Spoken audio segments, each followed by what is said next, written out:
기도하겠습니다. 존귀하신 하나님, 오늘도 주님의 이름을 찬양하고 주님의 이름을 높입니다.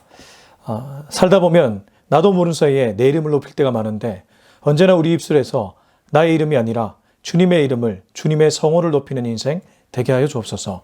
예수님의 이름으로 기도합니다. 아멘. 네, 오늘은 창세기 26장 1절에서 22절까지입니다. 창세기 26장 1절에서 22절 같이 읽겠습니다. 아브라함 때에 첫 흉년이 들었더니 그 땅에 또 흉년이 들매 이삭이 그랄로 가서 블레셋 왕 아비멜렉에게 이르렀더니 여호와께서 이삭에게 나타나 이르시되 애굽으로 내려가지 말고 내가 내게 지시하는 땅에 거주하라. 이 땅에 거류하면 내가 너와 함께 있어 내게 복을 주고 내가 이 모든 땅을 너와 내 자손에게 주리라. 내가 내 아버지 아브라함에게 맹세한 것을 이루러 내 자손을 하늘의 별과 같이 번성하게 하며 이 모든 땅을 내 자손에게 주리니 내 자손으로 말미암아 천하 만민이 복을 받으리라. 이는 아브라함이 내 말을 순종하고 내 명령과 내 계명과 내 율례와 내 법도를 지켰음이라 하시니라. 이삭이 그랄에 거주하였더니 그곳 사람들이 그의 아내에게 대하여 물으매 그가 말하기를 그는 내 누이라 하였으니 리브가는 복이 아리따움으로 그곳 백성이 리브가로 말미암아 자기를 죽일까요? 그는 내 아내라 하기를 두려워함이었더라.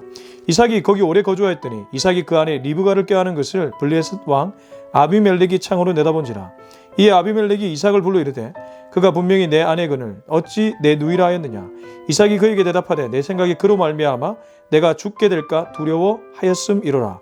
아비멜렉이 이르되 내가 어찌 우리에게 이렇게 행하였느냐. 백성 중 하나가 네 아내와 동침할 뻔하였도다. 내가 죄를 우리에게 입혔으리라. 아비멜렉이 이에 모든 백성에게 명하여 이르되 이 사람이나 그의 아내를 범하는 자는 죽이리라 하였더라.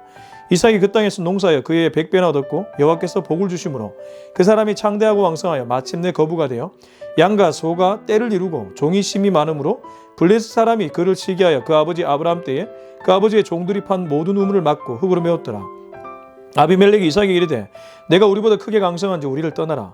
이삭이 그곳을 떠나 그를 골짜기에 장막을 치고 거류하며 그 아버지 아브라함 때에 팠던 우물들을 다시 팠으니 이는 아브라함이 죽은 후에 블레셋 사람이 그 우물들을 메웠음이라.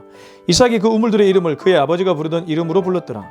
이삭의 종들이 골짜기를 파서 샘 근원을 얻었더니 그날 목자들이 이삭의 목자와 다투어 이르되 이 물은 우리의 것이라 하며 이삭이 그 다툼으로 말미암아 그 우물 이름을 에색이라 하였으며 또 다른 우물을 팠더니 그들이 또 다툼으로 그 이름을 신나라 하였으며 이삭이 거기서 옮겨 다른 우물을 팠더니 그들이 다투지 아니하였으므로 그 이름을 르호봇이라 하여 이르되 이제는 여호와께서 우리를 위하여 넓게 하셨으니 이 땅에서 우리가 번성하리로다 하였더라.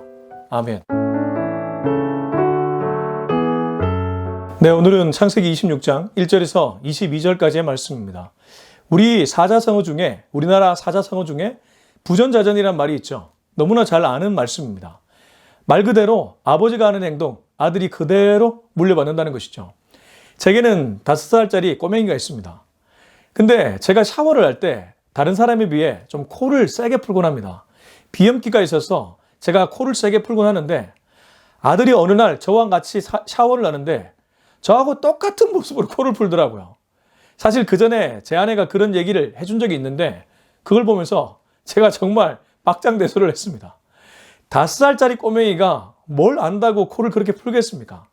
코 막혔다고 걔가 코를 그렇게 풀겠습니까? 소리도 안 나는데 흥! 이러더라고요. 제가 그 모습 보면서 정말 조심해야 되겠다. 아마 자녀를 키우는 대다수의 부모들이 이런 생각을 가질 겁니다. 자녀들은 아버지나 엄마의 뒷모습을 보고 배웁니다.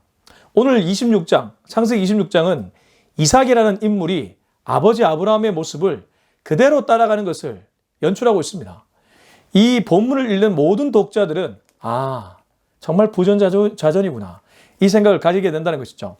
우선 26장 1절에 보면 아브라함 때에 첫 흉년이 들었더니 그 땅에 또 흉년이 들매 이삭이 그랄로 가서 블레셋 왕 아비멜렉에게 이르렀더니 지금 이삭이 거주하는 그 땅에 흉년이 들었다는 얘기를 합니다. 근데 첫 번째 흉년이 아니라는 거죠.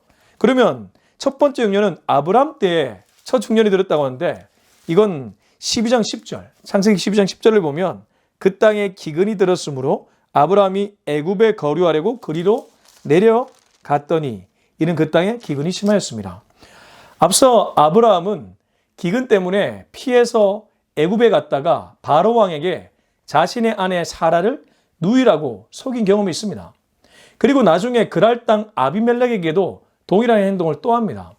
아브라함의 치명적인 약점이라고도 볼 수 있겠죠. 어떤 의미에서는 서바이벌, 생존 본능으로, 방어 본능으로 처세한 일이라고도 볼 수 있지만 그러나 그것은 가장으로서 남편으로서 적절한 모습은 아니었습니다. 아무튼 아브라함이 거주했던 그 땅의 첫 번째 흉년 때 애굽으로 내려갔다면 지금 이삭 때에 다시 흉년이 들었는데 이삭은 그랄로 갑니다. 이 그랄은 블레셋 땅이죠. 그래서 이 그랄 왕 아비멜렉과 아브라함도 한때 조약을 맺었지 않습니까? 브엘세바 조약. 근데 지금 이삭 때에 다시 그랄로 갔고 블레셋 왕 아비멜렉에게 이르렀다고 합니다. 그 아비멜렉과 이 아비멜렉은 다르겠죠. 왜 우리가 애굽의 바로 왕은 애굽의 왕을 가리키는 말이라면 그랄 왕, 블레셋 왕 아비멜렉도 그 블레셋 왕을 가리키는 그런 칭호였을 가능성이 매우 높습니다. 아무튼 이삭은 아버지가 흉년이 들어 애굽에 갔던 것처럼 이번에는 애굽이 아니라 그랄로 갔습니다. 2절 여호와께서 이삭에게 나타나 이르시되 애굽으로 내려가지 말고 내가 내게 지시하는 땅에 거주하라. 저는 하나님께서 이삭을 참 많이 사랑하셨다는 생각을 이 구절을 읽으면서 들었습니다. 아브라함 때는 아브라함이 그냥 남방에 갔습니다. 아마 기근이 없는 지역, 누가 보더라도 저 땅에 가면 좀 더 우리가 먹고 사는 형편이 나아질 것이다. 그렇게 해서 애굽으로 갔다면 왜 이삭이라고 그 생각 안 했겠습니까? 아버지가 하는 행동 보고 배웠을 건데 뿐만 아니라 그 당시에 고대 근동 지역에서 애굽이 곡창지대였고 풍요로운 땅이었기 때문에 애굽으로 가는 것이 당연한 반응이었을 것인데 하나님이 나타나서 애굽으로 내려가지 말라고 하는 거예요. 아마도 이삭을 보호하고 오히려 이삭의 길을 비틈으로써 그에게 더 풍성한 은혜를 주시려고 하나님이 계획을 세우신 거겠죠. 여러분, 이 구절을 읽으면서 우리는 이런 적용을 할 수 있습니다. 우리도 나름대로 계획을 세웁니다. 어떤 이벤트가 일어나고 사건이 일어나면 나름의 반응을 하게 되고 자신의 경험치를 최대한 활용해서 합리적이고 이성적이며 스마트한 선택을 내리려고 합니다. 그런데 그때 하나님께 나아가야 됩니다. 하나님이 내 인생을 어떻게 이끌고 가시는지 눈여겨봐야 됩니다. 저는 정말 이 잠언서 말씀, 사람이 길을 계획할지라도 걸음을 인도하시는 이는 여호와 하나님이시다는 이 말씀을 많이 경험했습니다. 제 짧은 경험이 그렇다면 저보다 인생을 더 사신 우리 어르신들, 우리 부모님 세대들은 오죽하시겠습니까? 그렇습니다. 아무리 우리가 계획을 해도 정말 인도하시는 이는 여호와십니다. 이삭은 기근이 들고 흉년이 들었을 때 그랄이 아니라 다른 지역으로 가고 싶은 마음이 들었을 것입니다. 하나님이 애굽으로 내려가지 말라는 거예요. 다르게 표현하면 네 마음에 있는, 네 눈에 보이는 저 곡창지대가 있는 흉년이 아니라 풍년이 있는 그 땅으로 가지 말라는 거예요. 아마도 이삭 입장에서 좀 난감했을 수 있습니다. 그리고 Y라는 캐션에 찍혔을 수 있습니다. 우리도 그럴 때 많잖아요. 이렇게 가는 게 당연한 선택 같은데 왜 이게 안 되지? 이 대학 가는 게 분명히 내 인생에 나은 것 같은데 왜 이 대학 안 보내주지? 이 직장 가는 게 분명히 나은 것 같은데 왜 이 직장 안 보내주지? 여러분 그럴 때 있잖아요. 실력이 부족해서 못 들어갈 수도 있지만 때로 정말 환경적으로 막혀서 못 갈 수도 있지 않습니까?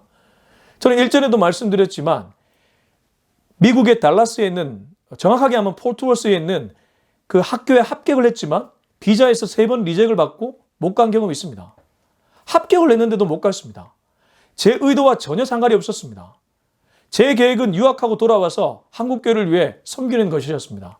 하나님의 이 계획은 그게 아니죠.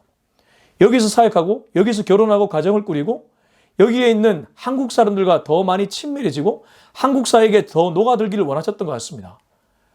그때 저는 그냥 받아들이고 하나님의 뜻에 순종했습니다. 기가 막힌 일들이 일어나더라고요. 그래서 저는 확실한 거 하나를 깨달았습니다. 언제나 하나님이 옳으시다. 언제나 하나님이 진리이다. 여러분 생각보다 자기 고집이 강한 사람들이 참 많이 있습니다. 저도 예외가 아니었습니다. 그러나 그 고집이 꺾이고 그 생각이 꺾이면 하나님이 쓰기 편한 도구가 됩니다. 그러면 이렇게 가도 저렇게 가도 하나님이 쓰기 편하기 때문에 하나님의 큰 일을 행할 수 있습니다. 저와 여러분이 그러한 인생이 되었으면 좋겠습니다. 지금 하나님은 이삭에게 찾아가셔서 여호와께서 이삭에게 나타나 이르시되 애굽으로 내려가지 말고 네 계획대로 하지 말고 내가 내게 지시한 땅에 거주하라. 하나님의 말씀에 순종하라고 말씀하고 있습니다. 3절. 이 땅에 거류하면 내가 너와 함께 있어 내게 복을 주고 내가 이 모든 땅을 너와 내 자손에게 주리라. 내가 내 아버지 아브라함에게 맹세한 것을 이루어. 하나님은 그냥 가라고 하지 않습니다. 아브라함에게도 너는 고향과 친척과 아버지의 집을 떠나 내가 내게 지시할 땅으로 가라고 했지만 그 뒤에 보면 복의 근원이 될 것이라고 약속해 주셨습니다. 이삭도 마찬가지입니다. 내가 내게 지시할 땅, 당장에는 불안한 것 같고 염려가 많은 것 같지만 내가 내게 지시할 땅으로 가면, 순종하면, 3절, 이 땅에 거류하면, 순종하면 내가 너와 함께 있어 내게 복을 주고 내가 이 모든 땅을 너와 네 자손에게 주리라. 여러분, 이거만큼 큰 복이 어디 있습니까? 하나님이 함께한다는 임마누엘의 복만큼 큰 복이 어디 있습니까? 그러므로 순종하는 자는 하나님이 함께하는 자입니다. 순종하는 인생은 하나님이 함께하는 인생입니다. 여러분, 하나님이 함께하는 인생이야말로 복된 인생입니다. 하나님이 함께하는 인생이야말로 형통한 인생입니다. 내 뜻대로 다 되는 것이 형통한 것이 아니라 하나님이 함께하는 인생, 그래서 하나씩 하나씩 열려가는 인생, 그 인생이 형통한 인생인 줄로 믿습니다. 하나님은 그 축복을 이삭에게 주고 있고 뿐만 아니라 내가 이 모든 땅, 내가 내게 보여줄 그 땅, 지시하는 그 땅으로 가면 이 모든 땅을 너와 너의 후손에게 주게 될 것이다. 약속해 주고 있습니다. 실제적인 땅까지 준다는 것이죠. 여러분, 하나님께 순종하면 이 땅은 기업이라도 볼 수 있는데 우리에게 하나님은 기업을 주십니다. 제가 이 유튜브도 사실 처음에 시작할 때 이렇게 구독자가 늘지 상상하지 못했습니다. 근데 하다 보니까 하나님이 붙여주시고 구독자도 늘려주시더라고요. 이게 하나의 기업이 된 것이죠. 그러나 물론 저의 기업이 아닙니다. 처음부터 끝까지 하나님의 기업이죠. 그러나 하나님은 신실하게 일을 해나가시더라고요. 순종하면 하나님은 언제나 일을 행하십니다. 순종하기가 어렵지만 순종하면 역사가 일어난다는 뜻입니다. 여러분, 내 뜻이 아니라 하나님의 뜻에 아주 작은 일이라도 귀를 기울여 순종해 보십시오. 하나님이 큰 역사를 이루어 가실 것입니다. 뿐만 아니라 내가 내 아버지에게 맹세한 것을, 아버지 아브라함에게 맹세한 것을 이룬다. 선조 때, 너의 선대 때에 약속한 것, 그걸 이루어 갈 것이다.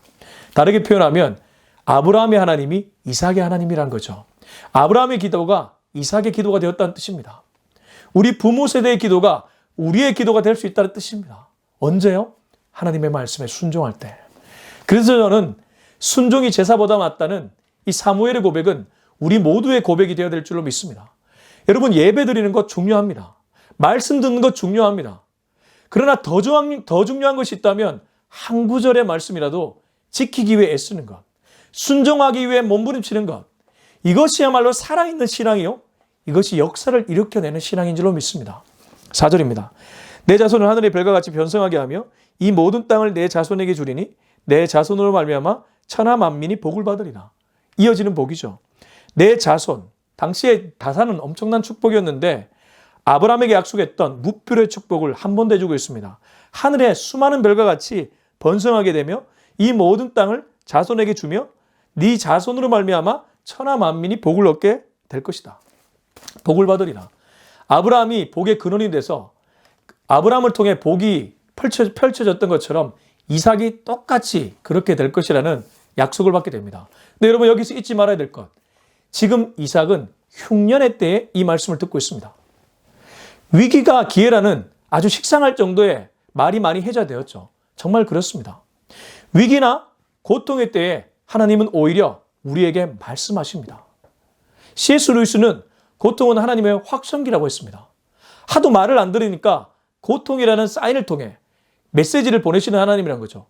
여러분, 고통이 왔을 때 물론 고통을 함부로 쉽게 해석해서는 안 되겠지만 고통에 담겨있는 하나님의 메시지를 드러낼 수 있는 귀가 열리면 하나님은 지금 그 사람을 통해 무언가를 해나가시려고 그 사람에게 고통을 주신 것입니다.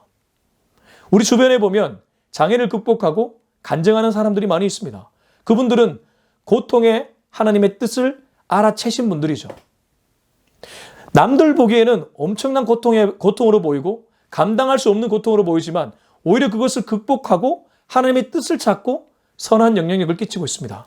지금 이삭에게 흉년의 때에 도망자 신세, 방랑자 신세, 피난민 신세인데 말씀하고 있습니다. 심지어 엄청난 축복의 말씀을 하고 있습니다. 이것을 알아챌 수 있는 저와 여러분이 되었으면 좋겠습니다. 5절입니다. 이는 아브라함이 내 말을 순종하고 내 명령과 내 계명과 내 율례와 내 뱃도를 지켰음이라 하시니라. 아브라함이 하나님의 말씀에 먼저 순종했고 네가 그랬으면 좋겠다. 이 메시지가 숨어져 있죠. 6절. 이삭이 그랄에 거주하였더니 그곳 사람들이 그의 아내에 대하여 물으매 그가 말하기를 그는 내 누이라 하였으니 리브가는 보기에 아리따움으로 그곳 백성인 리브가로 말미암아 자기를 죽일까요? 그는 내 아내라 하기를 두려워함이었더라. 이삭이 아버지의 모습을 똑같이 따라합니다. 앞에 말했던 것처럼 부전자전.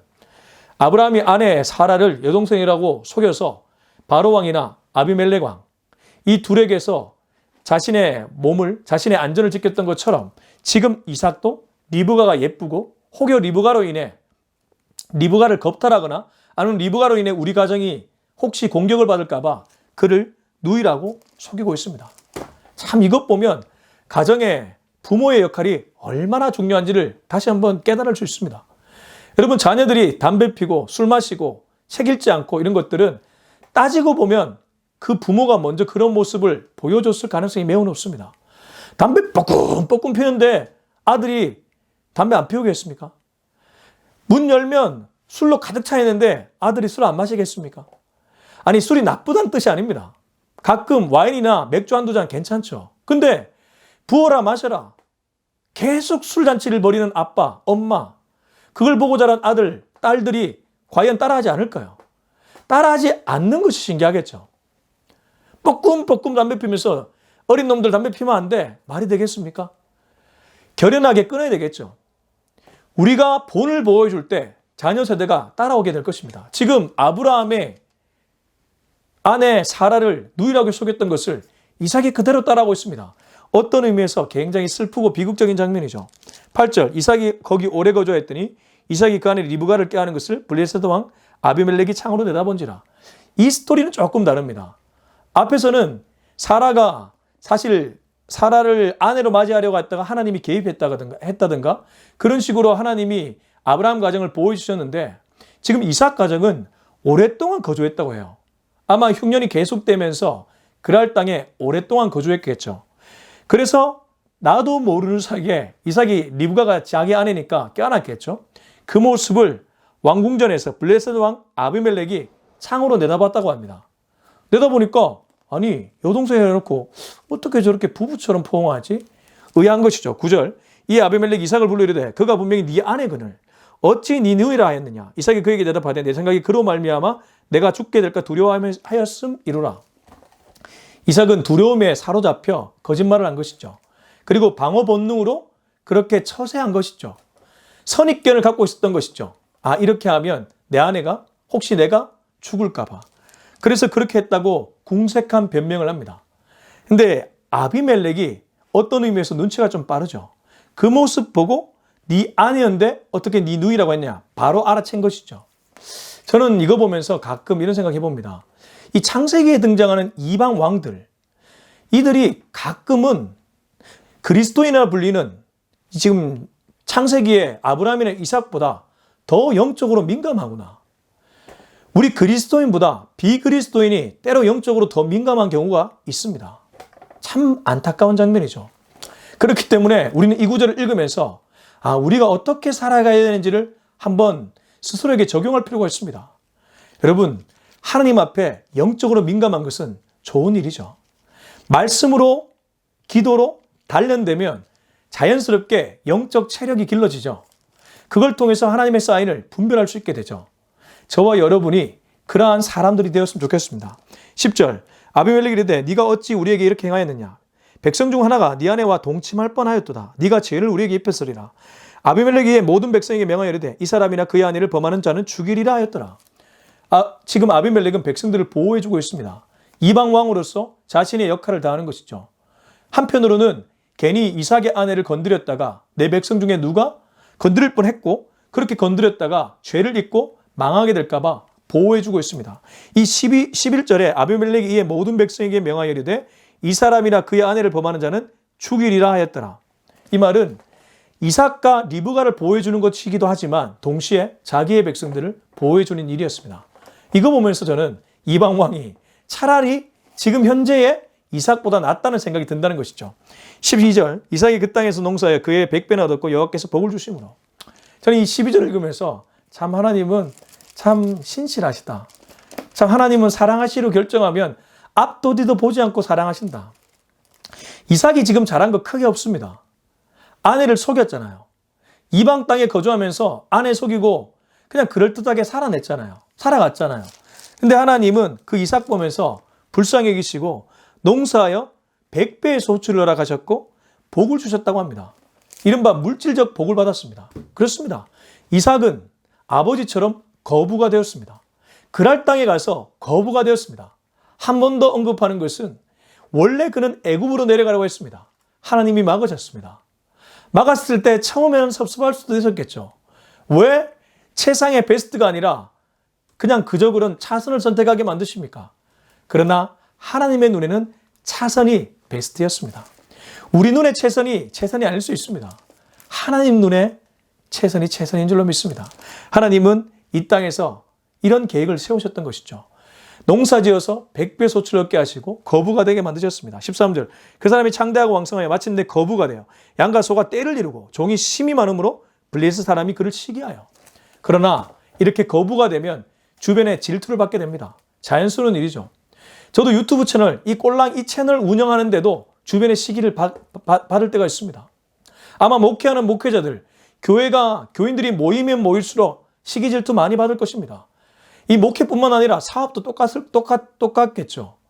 병원이 잘 되면 다른 병원의 병원장들이 질투할 수가 있을 것이고 내 하나 빵집이 잘 되면 다른 빵집이 질투할 수가 있을 것이고 참 희한하게도 잘 되면 잘 될수록 적들도 많아집니다. 하나님은 이삭에게 복을 주어서 이삭은 물질적 풍요를 누리고 있지만 뒤에 있는 사람들, 옆에 있는 사람들은 그를 점점점 미워하게 됩니다. 블레셋 사람이 그를 시기하여 그 아버지 아브라함 때에 그 아버지의 종들이 판 모든 우물을 막고 흙으로 메웠더라. 자, 사람들이 이삭의 앞길을 막기 시작합니다. 아버지의 우물, 아버지의 종들이 판 그 우물 모든 것을 메웠다고 합니다.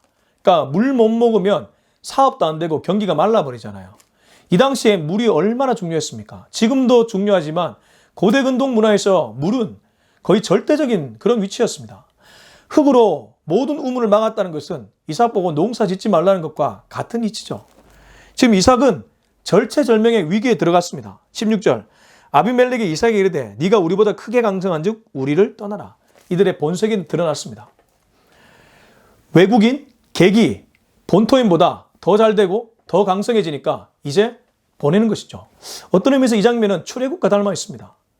마치 바로가 10가지 재앙을 받으면서 보내지 않으려고 애쓰다가 결국 보내는 것처럼 처음에는 이삭을 함께 품고 가다가 이 사람이 점점 강성해지니까 이제는 견딜 수가 없는 거예요.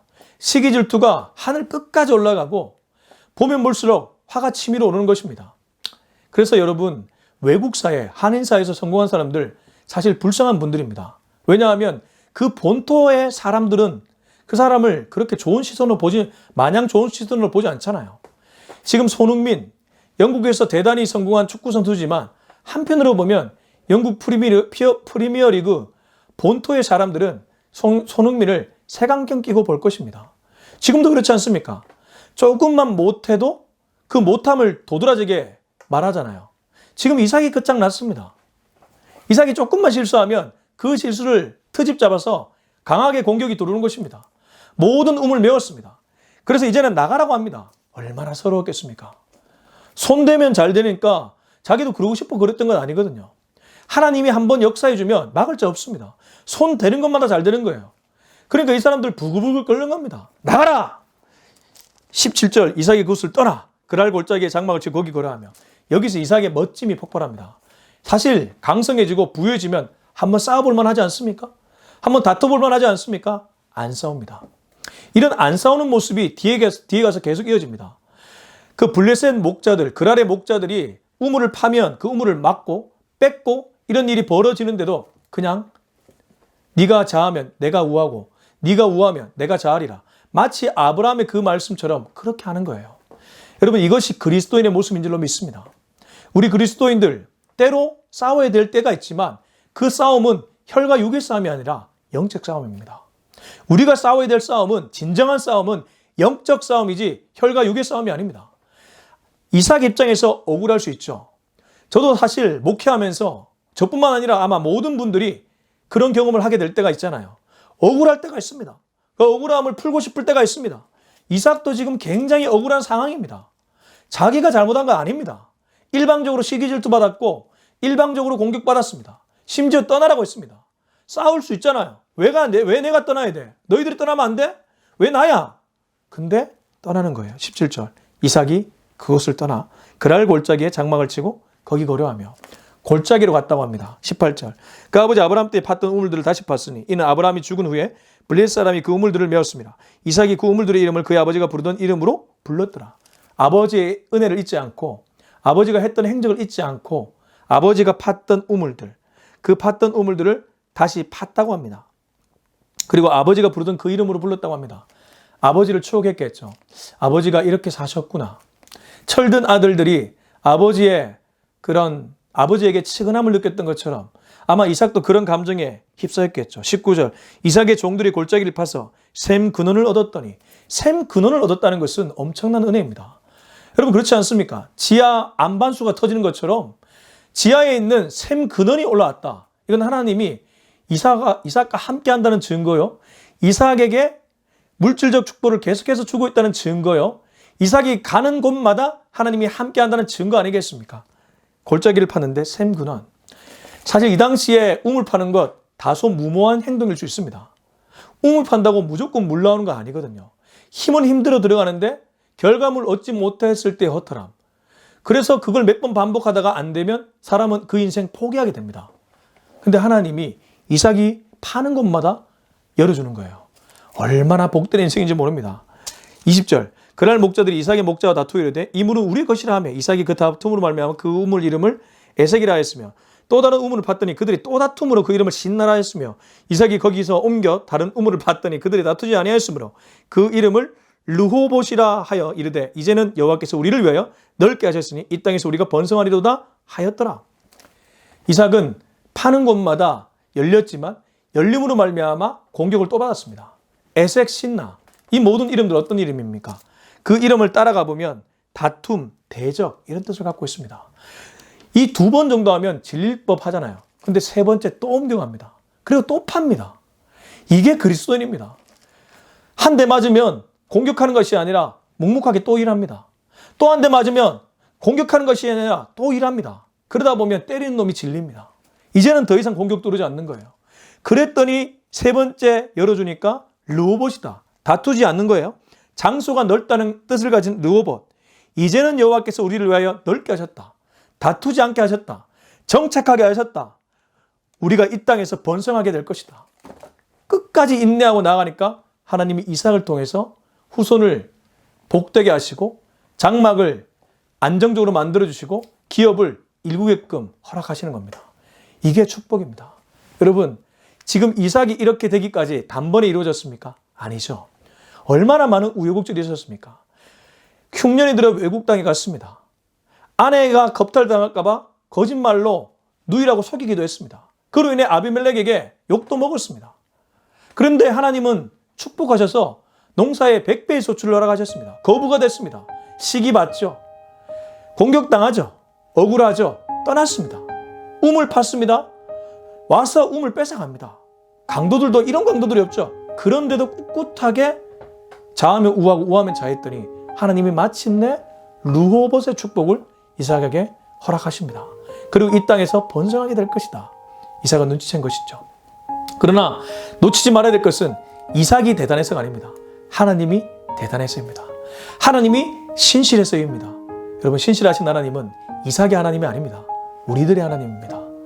우리가 인내하고 믿음으로 경주하면 하나님은 그 믿음의 경주 끝에서 멸류관을 갖고 우리를 기다리고 있습니다. 무엇 때문에 힘들어하고 계십니까? 무엇 때문에 고민하고 있습니까? 그 고민, 그 힘든 다 내려놓고 여호와께로 가십시오. 신실하신 하나님이 우리의 영혼을 만져주면 그때부터 기적이 일어납니다.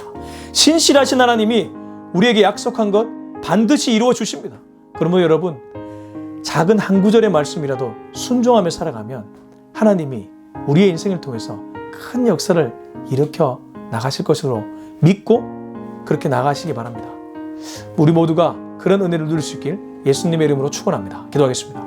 이 시간 기도할 때 우리 하나님께 이렇게 기도하겠습니다. 주님, 오늘 이삭의 르호봇의 축복을 보았습니다. 나도 인생을 살면서 이 르호봇의 축복을 누리기를 원합니다. 그러나 단번에 이루어진 것이 아니라 우여곡절 끝에 정말 한쪽 뺨을 맞으면 또 다른 뺨을 내밀 정도로 그는 그렇게 살았습니다. 억울함을 풀지도 않고 묵묵하게 살아갔습니다. 그러나 하나님은 이삭을 보시고 신실하신 하나님은 그의 중심을 보시고 그를 결국 르호봇의 축복으로 이끌어 주셨습니다. 주님, 지금도 그리스도인에게 하나님은 그렇게 역사하시는 분인 줄로 믿습니다. 이 믿음 갖고 한 구절의 말씀 앞에 씨름하며 순종하는 인생 되게 하여 주시옵소서. 우리 이 기도 제목 가지고 주님의 이름 한번 찾고 간절하고 뜨겁게 기도하겠습니다. 주여! 하나님 아버지 감사합니다. 오늘도 이 메시지를 통해 내가 어떻게 인생을 걸어가야 될지 분명하게 깨닫게 해주시면 감사합니다. 나도 모르는 사이에 하나님 공짜를 좋아하게 되고 나도 모르는 사이에 물질적 풍요에 눈이 멀어서 그냥 쉽게 가려고 할 때가 많이 있는데 오늘 이삭을 보니까 인내하는 인생이었고 억울함을 그냥 가슴으로 품는 인생이었고 하나님을 바라보며 묵묵하게 살아가는 인생이었습니다. 주님, 나도 그렇게 살아갈 수 있기를 원합니다. 한 구절의 말씀 앞에서 씨름하는 인생이 되게 하시고 주님 앞에서 주님을 구하는 인생 되게 하시고 하나님, 그래서 마침내 르호봇의 복을 누렸던 이삭처럼 나도 그렇게 살게 하여 주시옵소서. 주님 아버지, 나도 모르는 사이에 아내를 누이라고 속이는 그러한 부전자전의 모습이 있지는 않는가 돌아봅니다. 주님, 내 대에 끊어야 될 것 반드시 끊어내게 하시고 하나님 앞에 정말 신실하게 설 수 있는 우리 모두가 되게 하여 주시옵소서. 이제는 우리 주 예수 그리스도의 은혜와 하나님의 다음없는 사랑과 성령의 위로하심, 교통하심, 기름 부으심의 역사가 오늘 이 메시지를 통해 평생토록 우리 주님을 찬양하며 주님을 주인 삼고 살기로 다짐하는 우리 모두의 머리 위에 지금부터 영원토록 함께하기를 간절히 축원하옵나이다. 아멘.